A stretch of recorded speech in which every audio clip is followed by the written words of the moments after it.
rice jar is blocking money, the Feng Shui activation mistake almost everyone makes. Before you touch your rice jar tonight, pause. Because if money enters your life but never stays, if income appears and disappears, if you feel like you're always rebuilding instead of growing, there is a reason Feng Shui masters warned about quietly. And it's not about luck, it's not about effort, and it's not about adding more objects. It's about activation. Without activation, any ritual becomes routine, and routine has no power. In the next few minutes, I'll show you why every form of healing, protection, or prosperity work must be activated, why intention alone is not enough, and how to turn your rice jar from a dead symbol into a living anchor of stability. Stay until the end, because the most important part is not the rice, it's who you are when you touch it. Part 1. Why rice is not just food. In classical Feng Shui, rice was never considered ordinary. Rice represented survival, continuity, nourishment of the family line, and the promise that tomorrow would exist. Ancient households didn't store rice casually, they protected it. Guo Pu wrote in the Zhang Shu, "Where nourishment is honored, fortune does not scatter." Notice the word honored, not stored, because Feng Shui never worked on the physical level alone. It worked on meaning, and meaning is created through conscious action. A rice jar without consciousness is just a container. A rice jar with awareness becomes a contract with the future. Part 2. Why routine kills energy. Here is the mistake almost everyone makes. They perform Feng Shui actions mechanically. They clean, they place, they repeat. But they do it distracted, rushed, emotionally neutral, mentally elsewhere. And Feng Shui energy dies in neutrality. From a psychological perspective, this makes perfect sense. The brain only encodes what carries emotion and intention. Anything done on autopilot is filtered out. That's why a prayer said without presence has no impact. Affirmations repeated mechanically stop working. Rituals done without awareness lose power.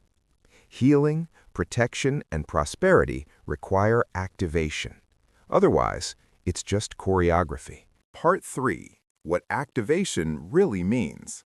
Activation does not mean religion. Activation means conscious alignment. In ancient Feng Shui, activation occurred through prayer, spoken intention, respectful silence, and deliberate breath. Why? Because breath regulates the nervous system, and the nervous system determines perception, behavior, and decision-making. When you activate a ritual, you are telling your subconscious, "This matters, pay attention." Without that signal, the mind remains unchanged, and unchanged minds create unchanged financial patterns. Part 4. Why money responds to activation. Money is not just external. Money is deeply psychological. Your relationship with money mirrors your sense of safety, your tolerance for stability, your belief in continuity. When survival feels fragile, money becomes unstable. And your rice jar, whether you realize it or not, represents survival.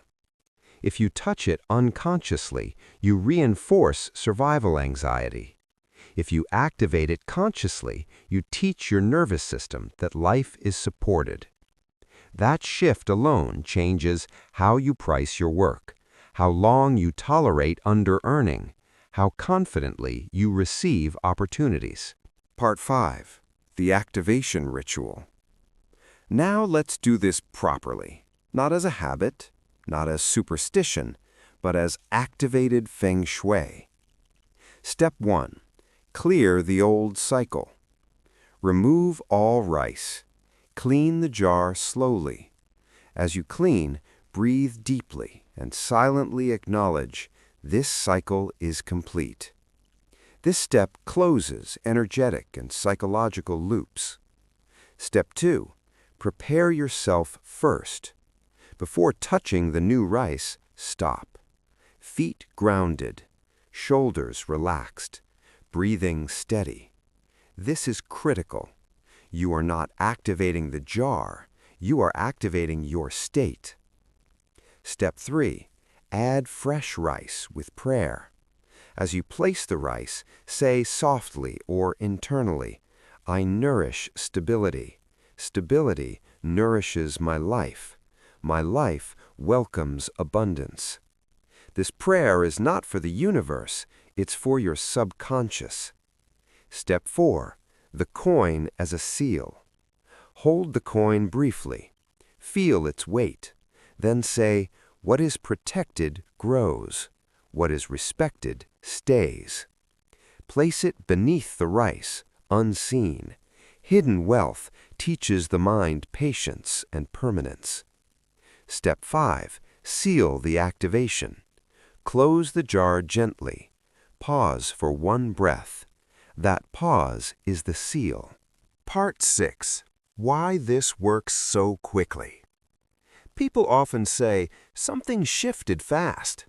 Not because money magically appears, but because behavior recalibrates immediately. Your nervous system receives a new message. I am supported. And supported people think long-term, make clearer decisions, stop leaking energy into fear, and recognize opportunities sooner. Feng Shui works fastest when it stops fighting psychology and starts working with it. Part 7. Signs activation is complete. You'll notice subtle changes first. Calmer thoughts around money, fewer impulsive expenses, increased patience, a sense of grounded confidence, less urgency, more clarity.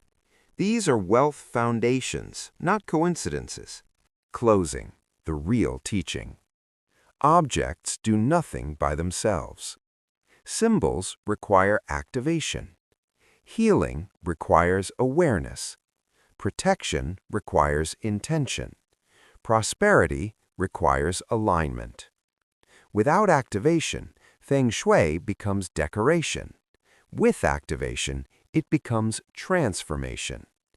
In the next video, I'll show you how most people unknowingly deactivate their wealth through their wallet, their desk, and their daily habits, often within 48 hours.